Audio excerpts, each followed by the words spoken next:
Hello and welcome to episode 2 of the research reviews, and today we are reviewing a paper from Burke et al. From 2017. So again, a pretty recent paper, and this paper is called Low Carbohydrate, High Fat Diet Impairs Exercise Economy and Negates the Pump and Performance Benefit from Intensified Training in Elite Race Walkers. Catchy title, you can't deny, even if I couldn't say it right.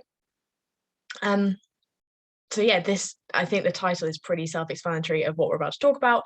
We're going to talk about race walking and the effect of a high-fat, low-carbohydrate diet and what that has in competitive race walkers. And this is a really cool study. I really like this study because they used elite athletes in it, including some like Olympic and world champion level athletes. So that's cool. So let's get cracking if it wants to. So why this study? There's a lot of confusion and misinformation in the nutrition space around the low carbohydrate, high fat diet. LCHF is short for low carb, high fat, and I'll be using that throughout this presentation. But whenever I put anything about this on social media, there is an inevitable backlash.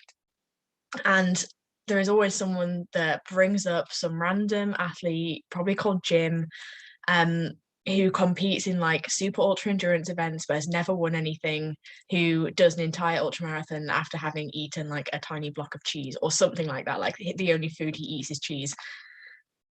And people will then use that one person that like no one's ever heard of as an example of why everyone should do a low carb, high fat diet. But in the performance nutrition space, probably not the best thing to do if you're an endurance athlete, but there's a lot of confusion around it. And a lot of people who think that improving fat oxidation during exercise is kind of like the holy grail of improving endurance exercise, and I'm here to tell you that it's not. So anecdotal evidence of high fat, low carb diet improving endurance and ultra endurance performance, like dude called Jim who eats a block of cheese before he goes for a run, is the anecdotal evidence. And there will always be people that go, well, it works for me. And you know what, if it works for you, amazing. If you like it, amazing, do it.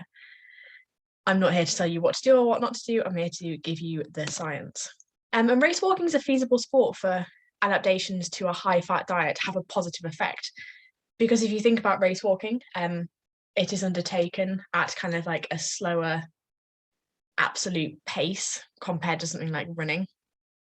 And it would kind of make sense that that slower absolute pace means like a slower absolute intensity, so it's slightly more submaximal. This may not be the case. Race walkers, feel free to correct me. I know that it is a very intense, very difficult sport.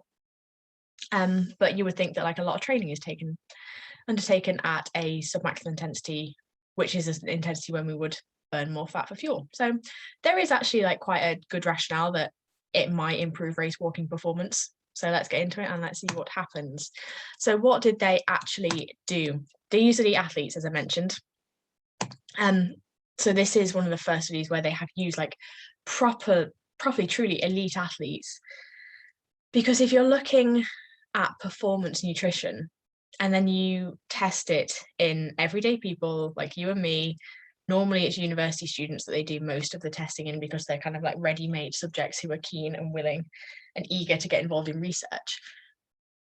If you test it in regular people, like you're not testing it in the target population. So this is great because they actually used very high level athletes, and they had 3 weeks of intensified training. So high training volume. They did quite a lot of resistance training, stuff like that. And they had 3 different treatment groups.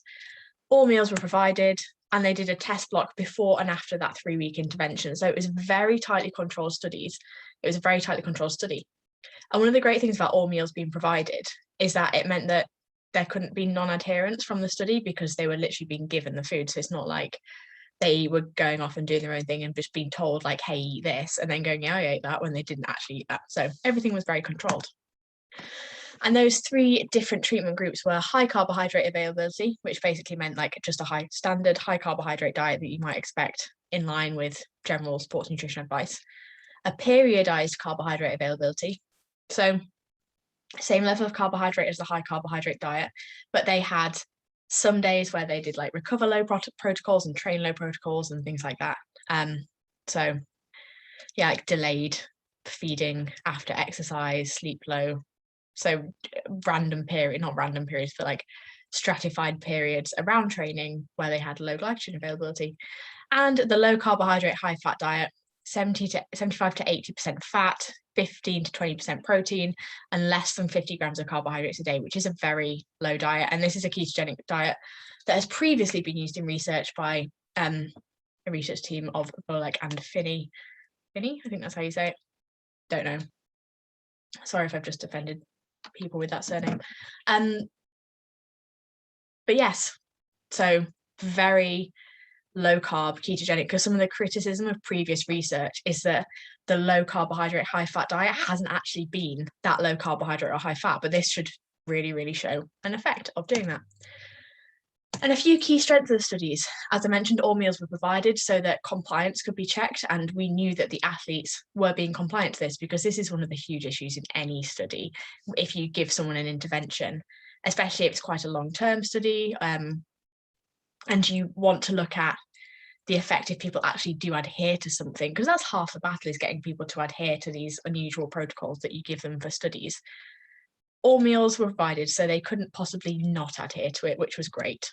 And the exercise testing involved a 10-kilometer race. So this is a real world scenario. This is a very real, and it was an IAAF sanctioned event, which means it was a real race. It was a legit race.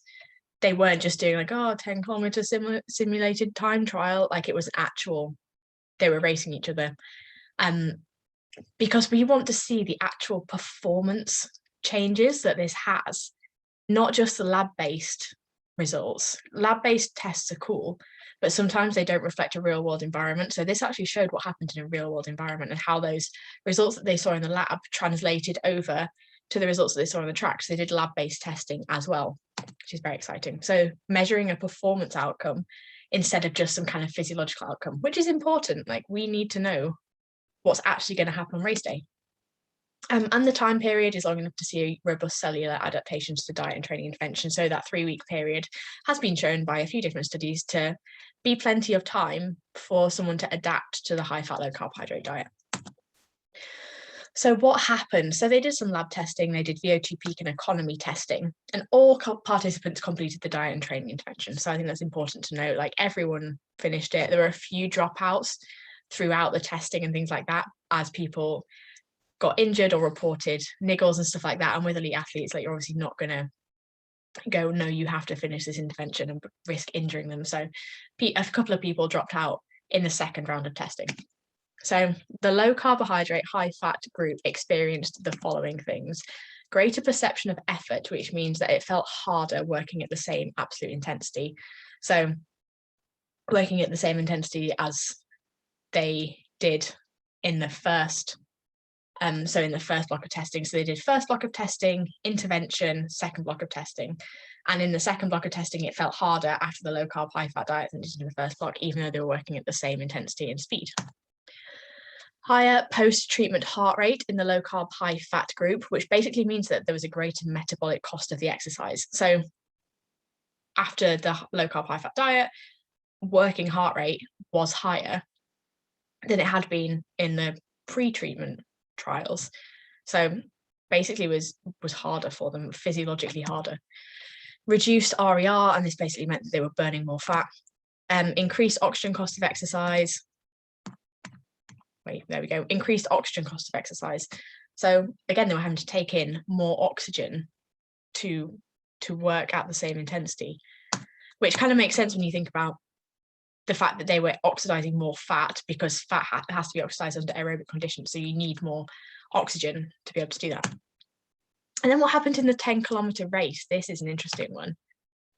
This is what we want to know. So the high carb and the periodized carbohydrate group finished race 2 significantly faster than race 1. So race 1 was pre-treatment, race 2 was post-treatment, and the high carb groups were faster in race 2. The low carbohydrate, high fat group showed no difference in race performance. And that's like the real world outcome that we are interested in. So what was interesting about this is that both groups basically improved their fitness, as was shown by laboratory testing. Laboratory testing? Yes, laboratory testing improved their fitness between the 2 trials. So as a result of that 3 weeks of intensified training, all 3 groups got fitter but the low carb, high fat group didn't get any faster. So that's something to bear in mind, something that's interesting. And then they did a 25-kilometer walk as another test. And the low carbohydrate, high fat group showed increased heart rate, RPE, oxygen cost of exercise, increased fat oxidation, which is what we would expect. And that basically does mean that they have adapted to this higher fat diet. So again, like all the kind of negatives is like, basically it sucked a bit more for the low carb, high fat group. So discussion points. The intensified training period made them all fitter. So as it says in the paper, 3 weeks of intensified training and mild energy deficit in already well-trained athletes increased peak aerobic capacity independent of dietary support. So regardless of what group they're in, they all got fitter, which is awesome. And it's super interesting to see that change to their training made these already very elite athletes fitter, but it didn't translate to real world performance in the low carb, high fat group. So an improvement in performance was achieved by training and competing while consuming diets providing periodic or chronic high carbohydrate availability, but not with the low carb, high fat group.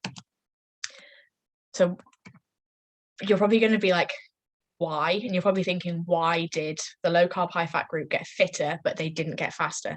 And this is because of the increased oxygen cost and the increased metabolic cost of the exercise. So that increase in fitness was negated by needing more oxygen to be able to work at the same aerobic capacity. So yeah, sucks to be them. Why does this even matter? So all the athletes increased aerobic capacity, but the increased oxygen cost of the low carb, high fat meant they couldn't use that fitness. They just couldn't access that fitness in the same way that the high carb group could. And this matters because real life performance matters more than lab tests. We can do all the lab testing we want, but if you don't perform on race day, you don't win the race. And races are often won and lost in the parts of a race that are not at submaximal intensities. So theoretically, oxidizing more fat is very useful for endurance performance, ultra endurance performance, because even like lean athletes have very high stores of lipids in their bodies, like whereas you can only store enough carbohydrate for about 90 minutes of exercise, so you have to continue to feed. So theoretically, you might have to feed less if you are fat adapted.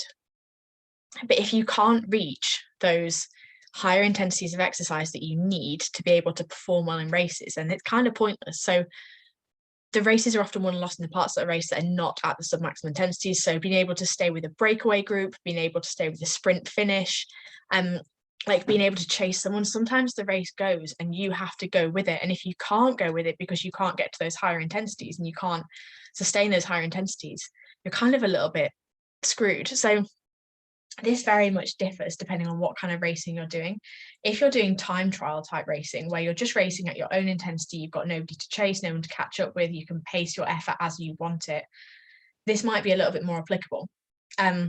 However, it also means that you still can't access those higher intensities. So you might be working harder to stay at that submaximal intensity.